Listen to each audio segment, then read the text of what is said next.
Should I work more than one network marketing direct sales company at a time? Well, that's an interesting question. I'm here in Marseille, France.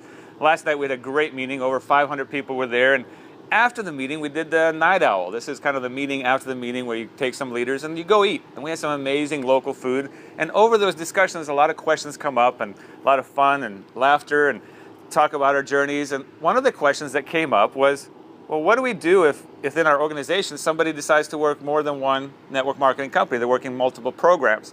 And it's a really good question. And the first thing to say is, well, we're not dictators. We can't fire people. We can't intimidate them. So they're free to do what they want to do. But we can create a culture that would dictate what we would prefer that they do or what we would prefer that they don't do. And stories and examples and illustrations help that quite a bit. And one of the gentlemen I was with, his name is Fabian, and he had a great example. He said, well, imagine that you were a sports athlete, but you wanted to be a pro. That means you wanted to play at the top level. And ask yourself, if you were a pro, could you play in the US Open, in Wimbledon, in tennis, and at the same time play in the World Cup of soccer or football, and at the same time play the World Championship in baseball, and also be the star of a Super Bowl team, right? And the answer is that's probably not going to happen. Now, is there an exception to the rule? Sure, somebody like Bo Jackson, he played football and baseball for a short period of time, but it's certainly not something that a coach would want to recommend to any athletes that's trying to become a top pro paid athlete. They would say, pick one sport, get your 10,000 hours in there, get good at it, and get paid as much as you can in that sport. And that's a great analogy for network marketing.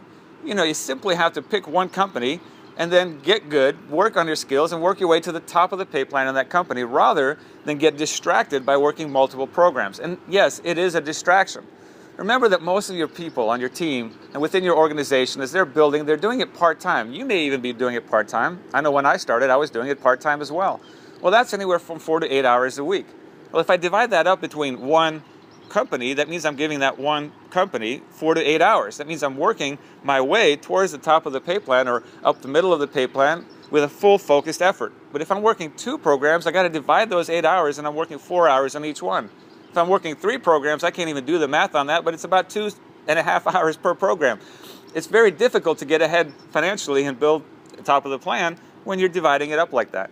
Another thought around this is that in most network marketing companies, the most amount of money you can make is near the top of the plan. That means you're actually maximizing on your organization. So once you get past halfway up the plan and you're 3/4 of the way up and the top of the way up, your income truly becomes very stable because it's a larger group of people with a larger amount of volume, with more customers, and you get paid deeper on it so that your check is actually rather large.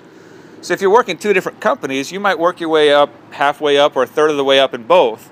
But here's what I can tell you. In most cases, adding up both those incomes when you're 1/3 of the way up or half the way up doesn't add up to being 2/3 of the way or the full way up of one plan. You see, being 2/3 of the way up and all the way to the top of one compensation plan pays a whole lot better than being 1/3 of the way or half of the way up 2 or 3 other company plans.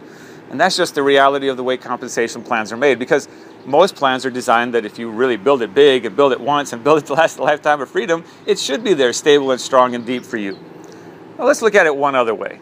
Imagine that you decide to work 2 different network marketing companies. You got company A and you got company B.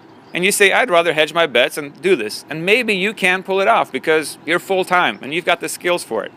And all of a sudden you sponsor Mary, and Mary sees that you're working 2 different companies. And she says, that must be okay. That must be the culture of the company, of the organization. So she joins company A as well, so that's good. You could both have the same company. But instead of joining company B, she joins company C. So she's in A and C, and you're in A and B. Well, at least you're benefiting from Mary because she's in one of the same companies that you're in.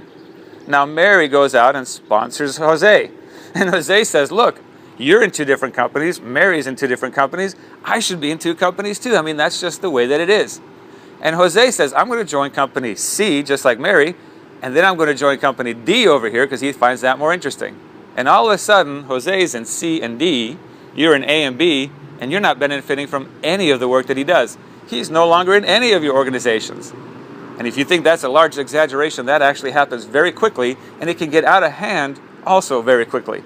So our suggestion, and again, you build your business the way you want to. I know within the organization that we teach and build, and most of the top leaders that I know and masterminds that we hang out with, they say, Pick one company to have your problems with, because there are no perfect companies. Pick one to have your problems with, and then decide to build your way up to the halfway mark of the plan, and then the three-quarter mark, and then all the way to the top of the plan.